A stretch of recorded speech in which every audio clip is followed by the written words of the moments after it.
សំឡេងស្រែកចេញពីក្នុងផ្ទះជួយផង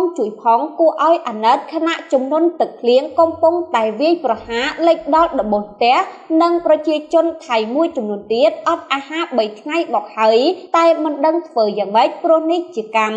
មប្រែថាអំពើអ្នកណាធ្វើអ្នកនោះទទួល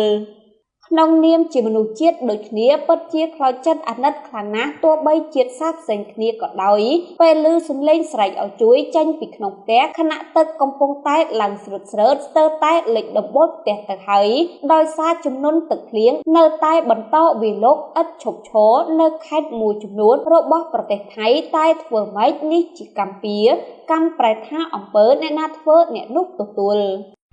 សាប៊ូ collagen MKM មករាមុំដោះបាត់រាល់បញ្ហាលើដងខ្លួនដូចជាសង្វាមុនខ្នងរមាស់អាឡែស៊ីនិងបែកអាចរុយជាដើមជួយផ្ដល់សំណើមដល់ស្បែកកាត់បន្ថយស្បែកជ្រូញ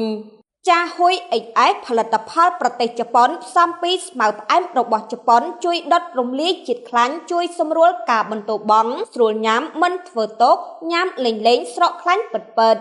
ព្រោះប្រទេសមួយនេះបានរំលោភបំពានលើប្រទេសកម្ពុជាម្ដងហើយម្ដងទៀតលាបពណ៌កម្ពុជាគ្រប់បែបយ៉ាងនៅលើឆាកអន្តរជាតិតែទេវតាមានភ្នែកមិនអោបដៃឈប់មើលឡើយដោយពេលនេះប្រទេសថៃបានជួបគ្រោះមហន្តរាយលេចស្ទើរតែគ្រប់កន្លែងជំនះប្រជាជនទៅទីទួលសុវត្ថិភាពសឹងតែមិនចង់តាន់នៅថ្ងៃទី25ខែធ្នូឆ្នាំ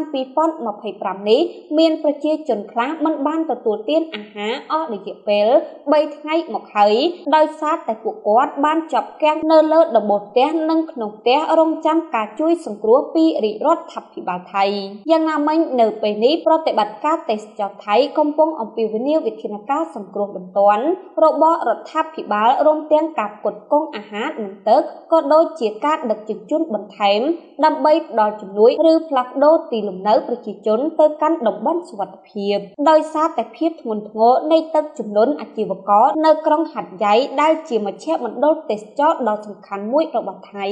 រំពឹងថានឹងត្រូវបិទយ៉ាងហោចណាស់2សប្តាហ៍ដែលនឹងប៉ះពាល់ដល់រដូវកាលទេសចរដល់មមាញឹកពេលនេះមិនទាន់មានការប៉ាន់ស្មានពីការខូចខាតសរុបទេ